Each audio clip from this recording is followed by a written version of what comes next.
Au menu du Weekly Tech, on va dire au revoir aux DVD et aux Blu-ray. Lenovo annonce une nouvelle console portable. Apple perd en chiffre d'affaires à cause de la vente d'iPhone. Et en parlant d'Apple, on va faire un détour du côté de certains iPhones qui peuvent coûter plus de 10 000 $ pour une raison vraiment stupide. Et enfin, on va finir sur la monétisation qui arrive enfin sur Twitter. Le Weekly Tech, c'est parti. Le CD est né en 1995 et le Blu-ray existe depuis 2006. Ces deux plateformes nous ont permis de découvrir les premiers jeux PlayStation dès la fin des années 90 et par la suite, on a pu voir de nombreux films via ces supports. Et si je vous raconte tout ça, c'est parce que le dématérialisé réussit de plus en plus à faire pencher la balance en sa faveur. Peut-être déjà que beaucoup d'entre vous ont déjà abandonné le support physique pour télécharger directement vos jeux ou streamer vos films. Mais il reste tout de même un énorme marché, celui des collectionneurs. Rien de tel qu'une bonne vieille boîte en plastique dans notre étagère pour nous rappeler les meilleurs souvenirs devant un film. Et pourtant, après de nombreuses années de cohabitation, le DVD risque de bientôt disparaître, et notamment à cause de Disney. C'est un revendeur australien spécialisé dans les CD et DVD qui a annoncé que Disney se faisait de plus en plus discret sur le marché du physique.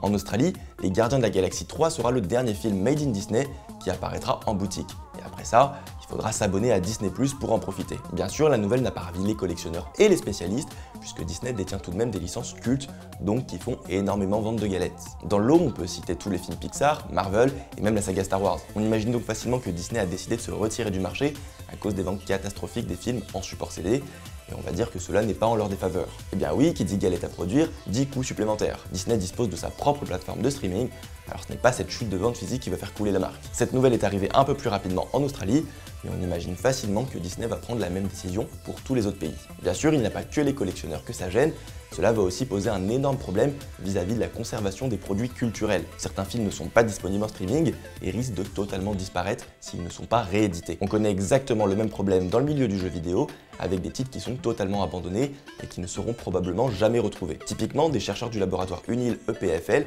estiment que 87% des jeux vidéo parus avant 2010 ne sont plus commercialisés aux États-Unis et très difficilement trouvables. La chose arrive déjà dans le milieu du cinéma, mais une décision aussi radicale de la part d'une société aussi grosse que Disney risque de détruire d'autant plus le marché du support CD. Le format physique est donc voué à disparaître plus vite que l'on imaginait, alors si vous êtes fan de certains films ou de réalisateurs cultes, n'hésitez pas à garder bien au chaud votre collection de DVD.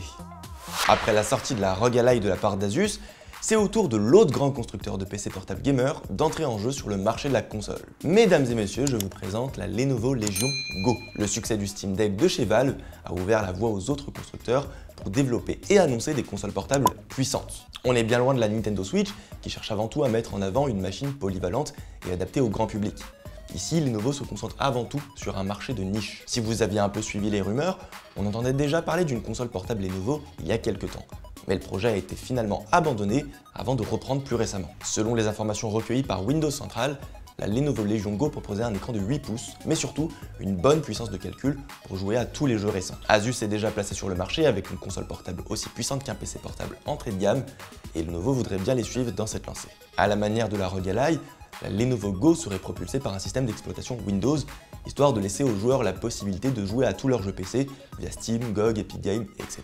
Bien sûr, qui dit Windows, dit interface adaptée pour une console portable.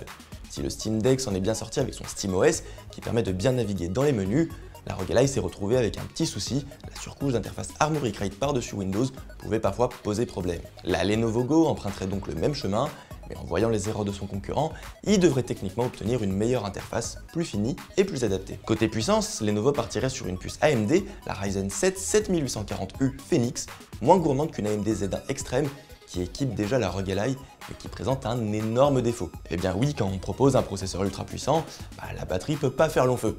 Et on l'a bien vu avec la ROG Ally, qui est surpuissante pour sa petite taille, mais qui tient pas plus d'une heure sur un jeu récent. Le marché de la console portable s'agrandit, et si l'on pensait que seul Nintendo allait s'aventurer dans ces contrées, on était loin de s'imaginer que les joueurs PC s'intéresseraient à des petites consoles pour jouer partout chez soi.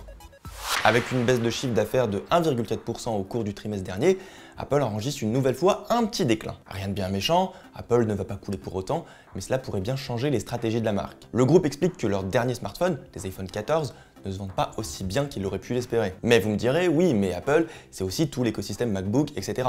Et vous aurez raison, mais il faut savoir que le plus grand de leur chiffre d'affaires réside dans la vente d'iPhone. Il devient de plus en plus difficile d'inciter les clients à remplacer leurs appareils aussi fréquemment. Jeremy Goldman de la société d'études marketing Insider Intelligence révèle qu'Apple ne parvient plus à inciter les consommateurs à acheter un nouvel iPhone chaque année. Vous connaissez sûrement une ou plusieurs personnes dans votre entourage qui ne jurent que par Apple, en achetant chaque année son iPhone à prix fort. Mais plusieurs facteurs peuvent expliquer ces changements dans la consommation des smartphones. Premièrement, les prix des produits qui deviennent de plus en plus chers chaque année, et dites-vous bien que l'iPhone 14 de base coûte environ 900 € et le Pro Max vers les 1300 €. Nous nous attendons à ce que l'iPhone et les services accélèrent. Luca Maestri, à la direction d'Apple, prévoit tout de même une hausse des ventes au prochain trimestre avec le prochain iPhone. Cependant, Apple risque de voir une belle chute de vente d'iPad avec un recul de plus de 10%. Par rapport à la même période de l'année dernière, Apple décrit que la situation est due à la baisse d'activité de production à la fin de période de coronavirus, ce qui a empêché des approvisionnements dans certains pays. Mais attention, Apple ne cherche pas seulement à combler ses ventes avec le prochain iPhone, mais surtout grâce à ses services que la marque juge de plus en plus pertinents. Quand on parle de services, on s'attarde avant tout sur des choses comme Apple Care, iCloud, Apple TV, etc. Apple mise largement plus sur ces choses-là, qui engagent les consommateurs à payer mensuellement une certaine somme. Donc bon, même si on enregistre une légère baisse du coût de l'action d'Apple, ça n'en reste pas moins l'une des boîtes les plus prospères du moment.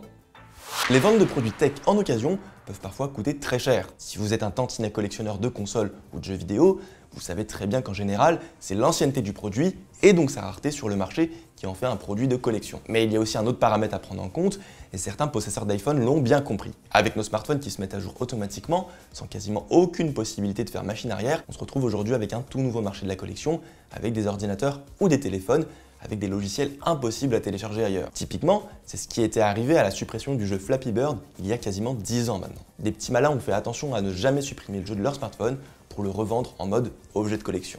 Et si je vous raconte ça, c'est parce qu'une toute nouvelle mode vient de naître sur les boutiques d'occasion, les iPhones disposant encore du logo de Twitter originel dans leur menu. Puisque vous le savez peut-être, mais Elon Musk, le nouveau possesseur de Twitter, a décidé de changer de nom et de logo pour le réseau social afin de le renommer X.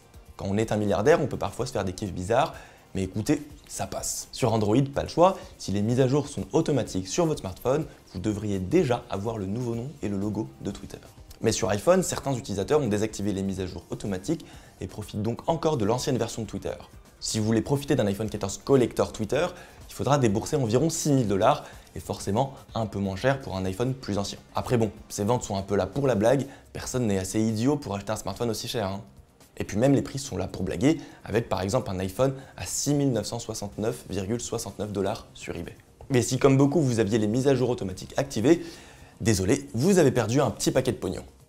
Si vous êtes la personne la plus drôle de France, avec une grosse base de followers sur Twitter, eh bien préparez-vous, puisque la monétisation des tweets devrait débarquer dans un futur proche. Après le rachat du réseau social par Elon Musk, Twitter a connu une belle dégringolade, ce qui n'a pas fait du bien à son chiffre d'affaires. Pour la modique somme de 44 milliards $, Elon Musk s'est offert un énorme gouffre financier, et au cas où vous vous inquiétiez, il n'est pas prêt de finir à la rue. Suite à ses sorties de route, une belle expression pour dire qu'il a mis en avant du contenu raciste et homophobe, etc. sur son compte Twitter, les annonceurs n'ont clairement pas voulu investir sur la plateforme. Et comme vous le savez peut-être, un site internet gratuit est avant tout financé par la publicité qui est affichée. Bah ouais, il faut choisir entre l'abonnement payant, la publicité ou les sponsors.